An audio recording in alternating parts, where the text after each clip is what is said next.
굿모닝. 오늘도 주님 안에서 참 좋은 하루의 시작입니다. 주님의 평강이 사랑하는 성도님들 심령에 충만하기를 소망합니다. 하나님 말씀 보겠습니다. 하나님 말씀은 에스라서 9장 1절에서 15절입니다. 에스라 9장 1절에서 15절입니다.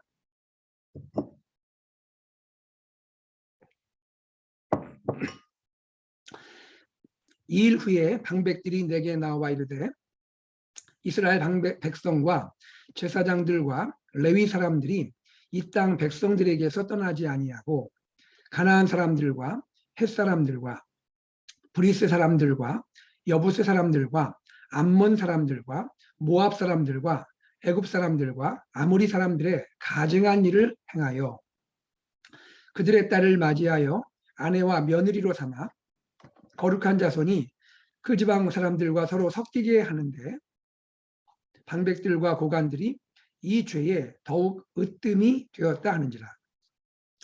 내가 이 일을 듣고 속옷과 겉옷을 찢고 머리털과 수염을 뜯으며 기가 막혀 있으니 이에 이스라엘의 하나님의 말씀으로 말미암아 떠는 자가 사로잡혔던 이 사람들의 죄 때문에 다 내게로 모여오더라. 내가 저녁 제사 드릴 때까지 기가 막혀 앉았더니 저녁 제사를 드릴 때에 내가 근심 중에 일어나서 속옷과 겉옷을 찢은 채 무릎을 꿇고 나의 하나님 여호와를 향하여 손을 들고 말하기를 나의 하나님이여 내가 부끄럽고 낯이 뜨거워서 감히 나의 하나님을 향하여 얼굴을 들지 못하오니 이는 나의 죄악이 많아 정수리에 넘치고 우리 허물이 커서 하늘에 미침이니이다. 우리 조상들의 때로부터 오늘까지 우리의 죄가 심하며 우리의 죄악으로 말미암아 우리와 우리 왕들과 우리 제사장들을 여러 나라 왕들의 손에 넘기사 칼에 죽으며 사로잡히며 노략을 당하며 얼굴을 부끄럽게 하시니 오늘날과 같으니이다. 이제 우리 하나님 여호와께서 우리에게 잠시 동안 은혜를 베푸사 얼마를 남겨두어 피하게 하신 우리를 그 거룩한 처소에 박힌 못과 같게 하시고 우리 하나님이 우리 눈을 밝히사 우리가 종노릇하는 중에서 조금 소생하게 하셨나이다. 우리가 비록 노예가 되었사오나 우리 하나님이 우리를 그 종살이하는 중에 버려두지 아니하시고 바사 왕들 앞에서 우리가 불쌍히 여김을 입고 소생하여 우리 하나님의 성전을 세우게 하시며 그 무너진 것을 수리하게 하시며 유다와 예루살렘에서 우리에게 울타리를 주셨나이다. 우리 하나님이여 이렇게 하신 후에도 우리가 주의 계명을 버렸사오니 이제 무슨 말씀을 하오리까? 전에 주께서 주의 종 선지자들에게 명령하여 이르시되 너희가 가서 얻으려 하는 땅은 더러운 땅이니 이는 이방 백성들이 더럽고 가증한 일을 행하여 이 끝에서 저 끝까지 그 더러움으로 채웠습니다. 그런즉 너희 여자들을 그들의 아내들에게 주지 말고 그들의 딸들을 너희 아들들을 위하여 데려오지 말며 그들을 위하여 평화와 행복을 영원히 구하지 말라. 그리하면 너희가 왕성하여 그 땅의 아름다운 것을 먹으며 그 땅을 자손에게 물려주어 영원한 유산으로 물려주게 되리라 하셨나이다. 우리의 악한 행실과 큰 죄로 말미암아 이 모든 일을 당하였사오나 우리 하나님의 우리 죄악보다 형벌을 가볍게 하시고 이만큼 백성을 남겨주셨사오니 우리가 어찌 다시 주의 계명을 거역하고 이 가증한 백성들과 통혼하오리까? 그리하면 주께서 어찌 우리를 멸하시고 남아 피할 자가 없도록 진노하시지 아니하시리까? 이스라엘의 하나님 여호와여 주는 의로우시니 우리가 남아 피한 것이 오늘날과 같사옵거늘 도리어 주께 범죄하였사오니 이로 말미암아 주 앞에 한 사람도 감히 서지 못하겠나이다 하니라. 아멘. 오늘 본문은요 이스라엘 공동체에 찾아온 신앙의 위기와 이를 대처하는 에스라의 모습을 보여주고 있습니다. 먼저 여러분 이 본문의 배경이 되고 시작이 되는 1절 첫 단어를 우리가 주목해 보겠습니다. 어떻게 시작합니까? 이 일 후에라고 되어 있죠. 이 일 후에. 이 일 후에라는 것은 무엇을 말합니까? 이것은 지금까지 진행되었던 2차 귀환 전체를 암시하는 내용이죠. 하나님의 은혜를 힘입어 하나님의 선한 손의 도우심을 힘입어 2차 예루살렘 귀환이 완료된 후에라는 뜻이죠. 그리고 특별하게 이야기한다면 이스라엘이 예루살렘에 돌아온 후에 하나님 앞에 번제를 드렸지 않습니까? 지난 시간 8장 35절에서 이스라엘의 번제 사건이 소개가 되는데요. 하나님 앞에 번제를 드린 후에라고 할 수 있습니다. 즉 하나님께 온전히 회복되기를 원했던 후에라고 말할 수가 있는 것이죠. 자, 그렇다면 2일 후에라고 하면 일반적으로 어떠한 느낌이 듭니까? 이것은 뭔가 기대에 찬 공동체의 분위기가 느껴지는 것이죠. 아, 이제 우리가 하나님의 은혜로 안전하게 귀환이 이루어졌고 또 하나님 앞에서 번제를 드림으로 우리가 다시 회복되겠구나 하는 그러한 기대에 찬 분위기를 짐작할 수가 있는 것입니다. 그런데 2일 후에라고 나온 다음에 이루어지는 내용을 보니까 이것은 전혀 뜻밖의 상황이 전개가 되는 것입니다. 다시 말해서 예상치 못한 위기가 찾아온 것을 보여주고 있습니다. 어떠한 위기일까요? 1절에 보니까 방백들이 에스라에게 나와 이르되 라고 되어 있는데 여기에 방백들은 이스라엘의 지도자들을 말하죠.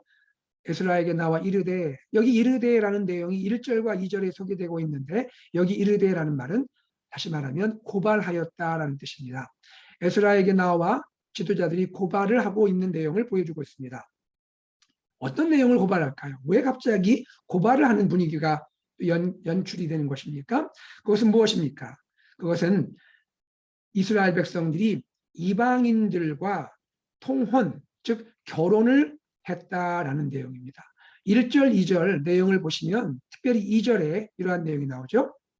그들의 딸을 맞이하여, 그들이란 것은 1절에 등장하는 여러 가나안 족속들, 이방 족속들을 말합니다. 이방인의 딸을 맞이하여 아내와 며느리로 삼아 거룩한 자손이 그 지방 사람들과 서로 섞이게 되었다라는 것입니다. 이방인들과 결혼이 이루어졌다. 그리하여 섞이게 되었다라는 것이 고발의 내용입니다. 그리고 여기에서 더 추가해서 2절에서 말씀하는 것은 이 일에 누가 앞장섰다는 것이죠? 방백들과 고관, 즉 이스라엘의 지도자들이 더욱 앞장을 섰다라고 말하고 있는 것입니다. 여러분, 이 일을 말하면서 1절 하반부에 보면 이것을 어떻게 표현합니까? 가증한 일이라고 말합니다. 이것은 하나님 앞에 가증한 일이다라고 소개하고 있습니다. 여러분, 왜 이것이 가증한 일입니까? 이스라엘 백성들이 이방인과 자녀들을 결혼시키는 것이 왜 가증한 일입니까?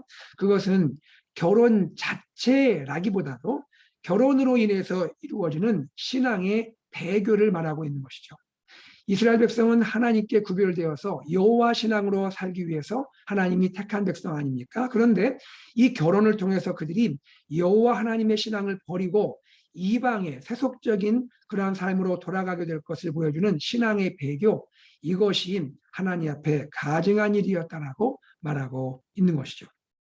특별히 여기에 보니까 한 족속이 아니라 여러 족속들의 이름이 소개되고 있죠. 1절에 가나안 사람들, 헷 사람들, 브릿 사람들, 여붓 사람들, 암몬, 모압, 심지어 애굽, 아모리 사람들, 이것을 보면 이 당시에 예루살렘 공동체 백성들이 여러 족속들과 그러한 통혼을 이루었음을 암시하고 있는 내용이죠.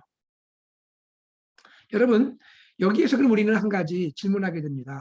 왜 이들은 이방인들과 통혼을 했을까? 왜 자녀들을 결혼시켰을까? 아마도 그것은 이 예루살렘 땅에 살면서 평화가 필요했기 때문이겠죠. 그것은 사람들과의 관계에서 평화로운 관계가 필요했기 때문이었겠죠.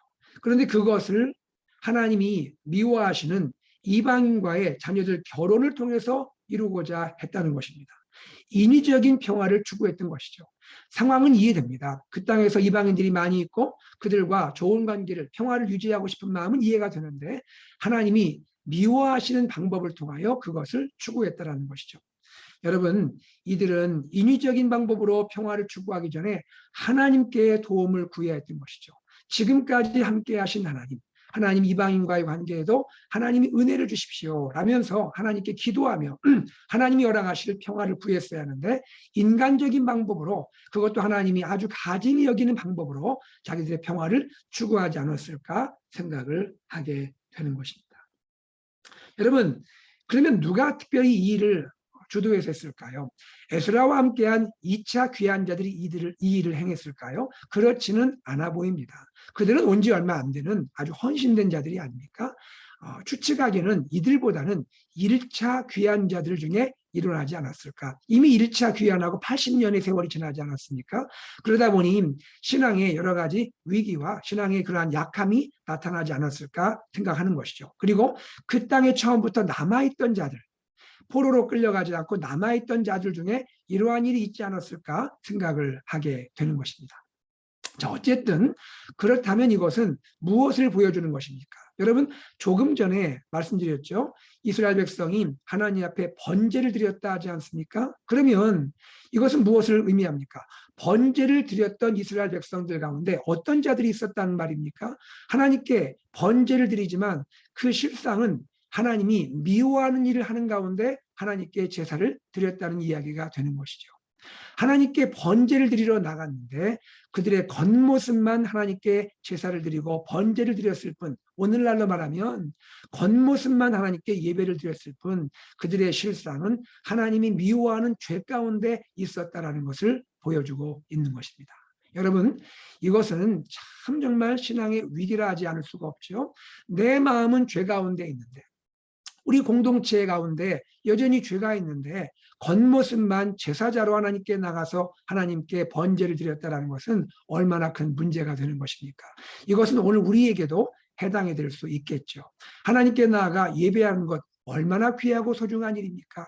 우리 공동체에 하나님의 회복을 구하고 또 하나님의 회복을 기대하는 아름다운 일 아닙니까? 그런데 예배자로 나가기 전에 먼저 내 안에 혹 우리 공동체 안에 있는 죄가 있다면 그것을 끊고 버리고 정말로 회개하고 하나님께 나가는 예배자가 되어야 하는데 심지어 예배하고 있으면서도 내 안에 하나님이 미워하는 일을 품고 있고 하나님이 기뻐하지 않는 일을 갖고 예배한다면 그것이 하나님 보시기에 얼마나 안타까운 일이 되겠느냐 하는 것입니다. 여러분, 우리는 오늘 이 말씀을 통해서 예배자가 어떤 자세로 예배를 해야 하는지 어떤 자세로 하나님께 나가야 하는지를 다시 한번 보기를 원합니다. 자, 여러분, 이러한 일이 어쨌든 발생을 했습니다. 고발 사건이 이루어졌습니다. 이 일에 대해 에스라가 어떻게 반응을 합니까? 에스라 충격을 받았습니다. 상당한 충격을 받은 것 같습니다. 자, 에스라의 모습을 3절이 보여주고 있습니다. 내가, 즉 에스라가 이 일을 듣고 고발의 내용을 듣고 속옷과 겉옷을 찢고 머리털과 수염을 뜯으며 기가 막혀 앉으니라고 소개하고 있습니다. 여러분, 에스라는 지금 그 다음 스텝을 준비하고 있는 것 아닙니까? 이스라엘 공동체를 위해서 하나님의 회복 프로젝트를 지금 준비하고 있는 것 아닙니까? 하나님이 보여주실 그러한 은혜를 구하면서 그 다음 프로젝트를 지금 계획을 하고 있을 겁니다. 그런데 이게 웬일입니까? 이게 웬 위기입니까? 너무나 충격을 받은 겁니다. 그래서 에스라는 이 일을 듣고 속옷과 겉옷을 찢었다. 이것은 옷을 찢었다는 것인데 옷 하나만 찢어도 그것이 얼마나 충격인지를 보여주는데 속옷도 찢고 겉옷을 찢고 다 옷을 찢었다는 것입니다. 너무 충격받은 마음이 큰 것을 보여주고 있는 것이죠. 그리고 머리털과 수염을 뜯으며 구약성경에 머리털 미는 것 이것을 금하고 있지 않습니까? 미는 대신에 머리털과 수염을 뜯었다 했습니다. 얼마나 충격이 되었든지 머리털을 뜯고 수염을 뜯으며 기가 막혀서 털썩 주저앉아 있는 에스라를 보여주고 있는 것입니다. 여러분, 공동체 안에 이루어진 이 죄가 지도자의 마음을 너무 상심하게 하고 너무 아프게 하고 너무 충격을 가져온 모습을 보여주고 있는 것이죠. 자, 그런데 에스라 혼자만 이렇게 충격 가운데 있는 것은 아닙니다. 4절에 보니까 또 다른 사람들이 에스라 주위에 모여듭니다. 4절 이에 이스라엘의 하나님의 말씀으로 말미암아 떠는 자가 사로잡혔던 이 사람들의 죄 때문에 다 내게로 모여오더라. 무엇입니까? 지금 털썩 주저앉아서 충격을 주체할 수 없는 에스라 주위로 사람들이 모여듭니다. 그들은 누구입니까? 하나님의 말씀으로 말미암아 떠는 자들, 다시 말해서 하나님의 말씀을 두려워하는 자들이라는 것이죠. 사람을 두려워하는 것이 아니라 하나님의 말씀을 두려워하는 자들, 진실한 신앙인들, 하나님을 정말 경외할 줄 아는 사람들, 그들도 충격이었던 거예요. 어떻게 이러한 일이 일어날 수 있을지. 그들이 다 이 죄 때문에 에스라 주위로 모여들었더라라고 소개하고 있었습니다. 그리고 나서 내가 저녁 제사 드릴 때까지 기가 막혀 앉았더라. 에스라가 지금 저녁 제사 드릴 때까지 너무나 놀라고 충격에 쌓여서 그가 앉아 있었더라라는 모습을 보여주고 있는 것입니다. 여러분, 우리는 우리 안에 또 공동체 안에 주가 있을 때 에스라가 보여준 모습을 한번 깊이 생각해 보기를 원합니다. 다른 것 때문에 에스라가 털썩 주저앉은 거 아니죠. 용기가 없어서 털썩 주저앉은 것 아니죠. 내 안에, 우리 안에, 공동체 안에 하나님이 미워하시는 죄가 들어올 때 그 죄 때문에 너무 마음이 아파서, 너무 마음이 상심이 되어서 털썩 주저앉은 에스라. 이것이 오늘 우리가 가져야, 우리 공동체가 가져야 하고 이 시대에 하나님의 교회들이 가져야 할 모습이 아닐까 생각을 해보는 것입니다. 5절입니다. 저녁 제사 시간이 되었습니다. 에스라가 근심 중에 일어났다 했습니다. 더 이상 앉아만 있지는 않습니다. 근심이 여전히 있습니다. 그러나 일어납니다. 그리고 어떤 행동을 합니까? 속옷과 겉옷을 찢어진 채 무릎을 꿇습니다. 일어난 다음에 그 다음 다시 보이는 행동은 무릎을 꿇습니다. 무릎을 꿇고 그 다음 어떻게 합니까? 나의 하나님 여호와를 향하여 손을 들었다라고 말합니다. 이것은 무엇을 보여주죠? 하나님께 너무나 안타까운 마음으로, 그러나 하나님께 간절한 심정을 담아 기도하고 있는 모습을 보여주고 있는 것이죠. 여러분, 지도자가 두 손을 들고 하나님께 기도하기를 시작합니다. 하나님, 나의 기도 들어주십시오 라고 두 손을 들고 간절히 기도하고 있습니다. 그런데 여러분, 이 기도의 내용 가운데 6절 시작에 우리의 마음을 뜨겁게 하는 내용이 나옵니다. 말하기를, 기도의 내용입니다. 나의 하나님이여, 내가 부끄럽고 낯이 뜨거워서 감히 나의 하나님을 향하여 얼굴을 들지 못하고, 이는 우리 죄악이 많아 정수리에 넘치고 우리 허물이 커서 하늘에 미침이니이다. 여러분, 여기에서 저는 내가 부끄럽고 낯이 뜨거워서라는 표현이 마음에 크게 와닿았습니다. 내가 부끄럽고 낯이 뜨거워서. 누구를 향하여 부끄럽고 누구를 향하여 낯이, 얼굴이 뜨거운 겁니까?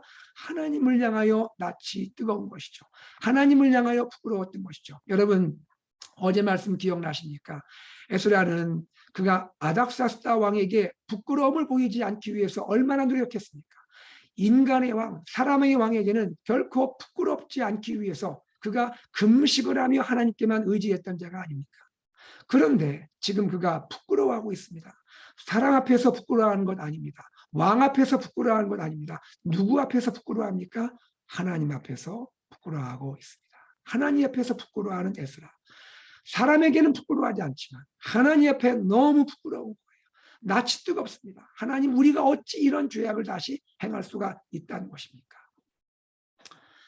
그리고 나서 7절부터 나머지 쭉 나오는 내용은 결국 무엇을 보여줍니까? 하나님, 우리가 하나님께 있을 수 없는 죄를 또 지었습니다.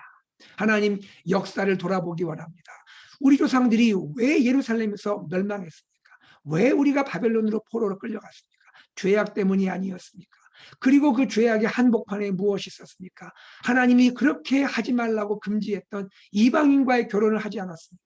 그로 인해서 우리가 신앙이 하나님으로부터 멀어지고 배교하게 되고 이방인인지 구별받은 백성인지 정말 하나님, 우리가 그렇게 혼돈된 정체성을 가지고 하나님 앞에 나갔다가 하나님 마음을 너무 아프게 했다가 우리가 하나님의 징계를 받은 것 아니었습니까? 그런데 이제 그 징계 가운데 하나님이 우리를 은혜를 풀어주셔서 잠시 우리에게 다시 돌아갈 수 있는 은혜까지 풀어주셔서 그 기간도 하나님 짧게 해주시고 우리를 다시 긍휼히 여겨서 예루살렘으로 귀환시켜준 하나님의 은혜가 너무나 큰데, 생각할수록 하나님의 은혜는 크고 하나님의 그 은혜는 감사한데, 하나님의 은혜 때문에 우리가 다시 돌아오게 되었는데 하나님, 어찌 우리가 다시 하나님 앞에 죄를 반복하게 될 수 있단 말입니까? 하나님의 은혜를 입었는데, 하나님의 은혜를 다시 누리게 되었는데 어찌 우리가 하나님께 하나님 미워하시는 죄를 다시 반복할 수가 있다는 것입니까?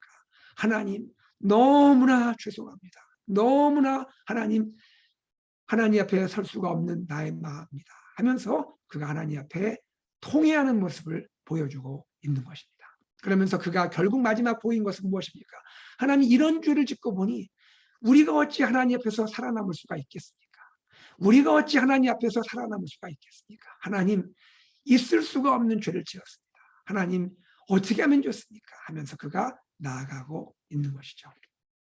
에스라의 마음 가운데는 이러한 일을 다시 반복했으니 이스라엘 백성은 살아남을 수가 없을 거라는 그러한 안타까운 마음까지 나타나고 있는 것이죠.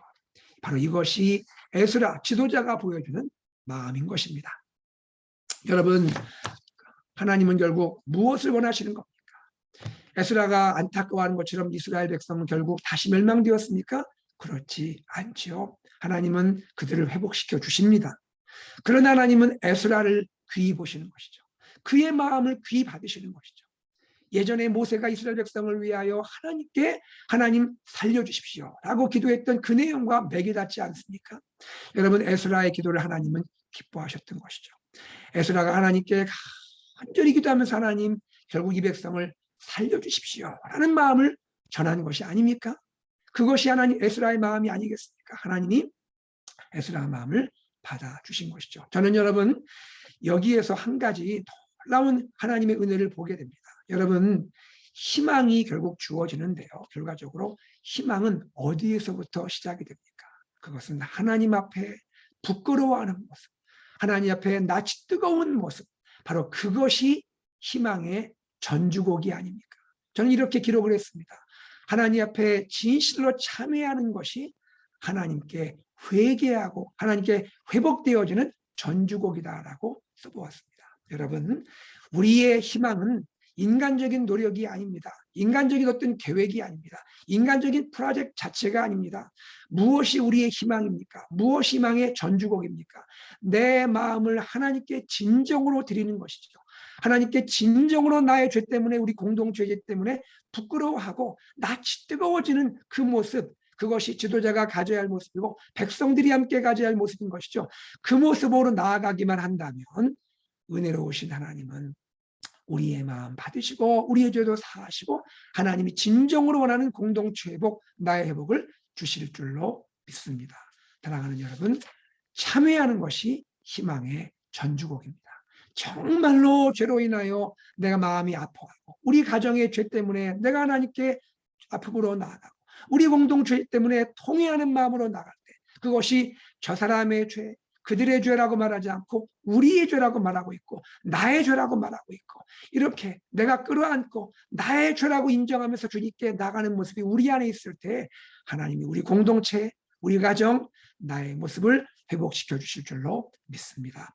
하나님께서 이 은혜를 우리에게 베풀어 주시기를 간절히 소망합니다. 여러분, 하나님은 은혜 주시는 하나님이십니다. 하나님은 회복의 하나님이십니다. 그러나 우리가 하나님께 나가야 할 모습은 진정으로 회개하고 참회하고 돌이키는 모습이 되어야 하는 것입니다. 특별히 말씀 마치면서 우리 사랑하는 젊은이들, 우리 사랑하는 자녀들, 다음 세대들 안에 특별히 앞으로 성장하여서 또 배우자를 선택하고 결혼을 하고 가정을 이룰 때 하나님 중심으로 하나님을 사랑하는 마음으로 그러한 모습을 이루어가기를 이 세상 어떤 세상의 기준으로 그렇게 가정을 이루고 결혼하는 것이 아니라 하나님을 섬기는 마음이 우선순위가 되어서 그러한 마음으로 가정을 이루고 결혼할 수 있도록 우리가 지금부터 기도하고 그렇게 말씀으로 교육하고 양육하는 우리가 되기를 간절히 소망합니다. 함께 기도하겠습니다.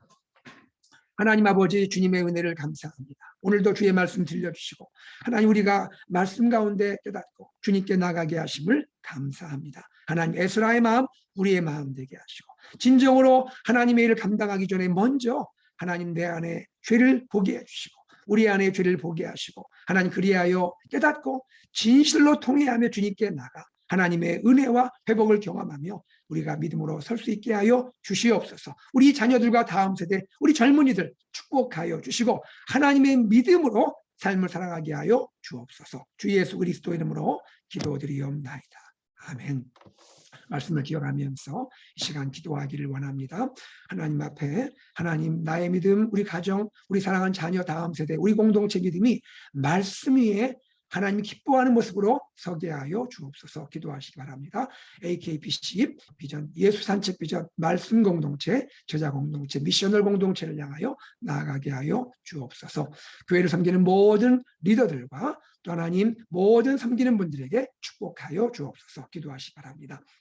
성경 세미나 레위기와 함께하는 말씀단책 5월 12일부터 5월 15일 진행이 됩니다. 하나님 이 기간에 하나님 말할 수 없는 큰 말씀의 은혜를 허락하여 주시고 우리가 하나님 앞에 믿음으로 나아가며 하나님을 사랑할 수 있는 시간 되게 하여 주옵소서. 기도하시고요. 1:1 제자 양육 동반자 모집이 잘 되어서 한 분 한 분 예수님 제자로 세워지도록 기도해 주시기 바랍니다. 이번 주부터 가스펠 프로젝트 2가 시작됩니다. 우리 다음 세대 특별 중고등부도 함께 하게 되는데 하나님 함께 하시고 축복하여 주옵소서. 어르신 문고리 신방 하나님 은혜 가운데 잘 진행되도록 인도하여 주옵소서. 드림키즈 여름 사역을 위해서 기도해 주시고요. 또 중고등부 교사 모집을 위해서 기도해 주시기를 바랍니다.